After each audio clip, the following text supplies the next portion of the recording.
여호수아가 세상을 떠난 후 이스라엘은 약속의 땅에 정착했습니다. 그러나 마음은 정착하지 못했습니다. 하나님을 왕으로 모시는 신앙이 그들의 삶의 중심에 깊이 뿌리내리지 못했습니다. 외적인 정착은 이루어졌지만 내적인 통치는 이루어지지 않았습니다.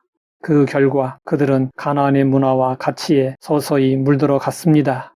하나님을 중심에 두기보다 주변 민족과 타협하기 시작했습니다. 타협한다고 해서 하루아침에 무너지지는 않습니다. 하지만 조금씩 하나님을 삶의 중심에서 밀어내면서 서서히 무너지게 됩니다.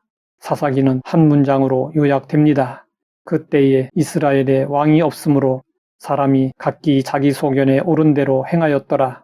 하나님을 왕으로 모시지 않는 순간 사람은 자기 생각을 기준으로 삼기 시작합니다. 하나님의 자리에 자기 소견이 올라설 때 혼란은 이미 시작된 것입니다. 사사기의 구조는 이렇게 반복됩니다. 백성들이 하나님을 떠나 죄를 짓습니다. 그러면 하나님은 그들을 이방 민족의 손에 넘기십니다. 백성들이 고통 가운데 부르짖습니다. 그러면 하나님은 사사를 세워 그들을 구원하십니다. 잠시 평안이 찾아옵니다. 그러나 다시 타락합니다. 죄, 억압, 부르짖음, 구원, 평안, 다시 죄. 사사기에서는 이러한 순환이 계속됩니다. 문제는 위기가 아니라 위기 이후에 다시 하나님을 잊는 데 있었습니다. 회개는 있었지만 변화는 오래가지 못했습니다. 이스라엘의 가장 심각한 문제는 기억의 상실이었습니다. 그들은 하나님이 하신 일을 잊어버리고 다음 세대에 제대로 전하지 못했습니다. 은혜를 잊으면 순종도 사라집니다. 하나님은 사사들을 세우셨습니다. 온니엘, 에훗, 드보라, 기드온, 입다, 삼손. 그들은 완전한 인물들이 아니었습니다. 두려움이 있었고 성급했고 어리석은 선택을 하기도 했습니다. 그러나 하나님은 완전한 사람을 찾으신 것이 아니라 순간이라도 하나님께 반응하는 사람을 사용하셨습니다. 사사기는 인간 지도자의 한계를 분명하게 보여주었습니다. 인간 지도자는 일시적인 지도자는 될 수 있었지만 영원한 왕은 될 수 없었습니다. 특히 기드온에게서 이 점이 선명하게 드러났습니다. 그는 하나님의 부르심 앞에서 두려워했고 계속해서 표징을 구했습니다. 그러나 하나님은 인내로 기다리셨고 300명의 적은 군사로 미디안을 물리치게 하셨습니다. 승리는 숫자에 달린 것이 아니라 하나님의 임재와 능력에 달려 있음을 보여주셨습니다. 하지만 전쟁에서 승리한 이후 기드온은 금으로 에봇을 만들어 백성들로 하여금 그것을 우상처럼 섬기게 했습니다. 삼손은 힘이 천하장사였지만 절제가 없었습니다.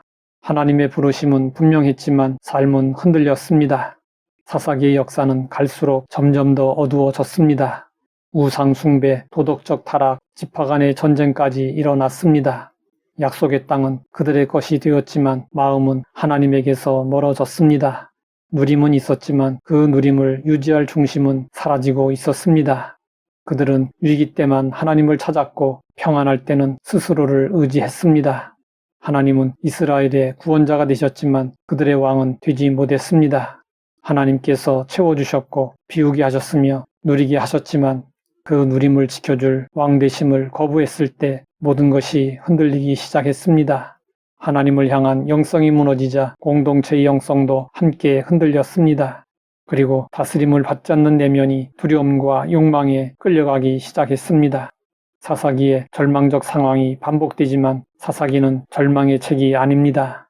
오히려 그 속에서 하나님의 긍휼을 보여주는 책입니다. 이스라엘이 반복해서 넘어져도 하나님은 반복해서 구원하셨습니다. 부르짖음이 있는 한 하나님의 응답은 멈추지 않았습니다. 그러나 사사기의 끝은 한 가지 질문을 남깁니다. 진정한 왕은 어디에 있는가? 인간 사사로는 백성을 온전히 구원할 수 없었습니다. 사사기는 결국 진정한 왕을 기다리게 만드는 책입니다. 그래서 사사기는 왕정시대로 그리고 궁극적으로는 메시아를 향해 나아갑니다. 오늘 우리의 삶에도 사사기의 패턴이 있습니다. 결단하고 평안을 누립니다. 방심하고 타협합니다. 무너지고 다시 하나님을 찾습니다. 문제는 넘어짐이 아니라 하나님을 잊는 것입니다. 하나님을 왕으로 모시지 않으면 우리도 자기 소견에 옳은 대로 행하게 됩니다. 신앙은 위기 때만 찾는 탈출구가 되어서는 안 됩니다. 우리는 매일 하나님을 왕으로 모시는 믿음의 삶을 살아야 합니다. 하루하루 하나님을 왕으로 인정하는 선택이 사사기의 반복을 끊는 길입니다. 하나님 아버지, 반복되는 연약함 속에서도 우리를 포기하지 않으심을 감사합니다. 위기의 순간뿐 아니라 평안한 순간에도 주님을 왕으로 모시게 하옵소서. 예수님의 이름으로 기도드립니다.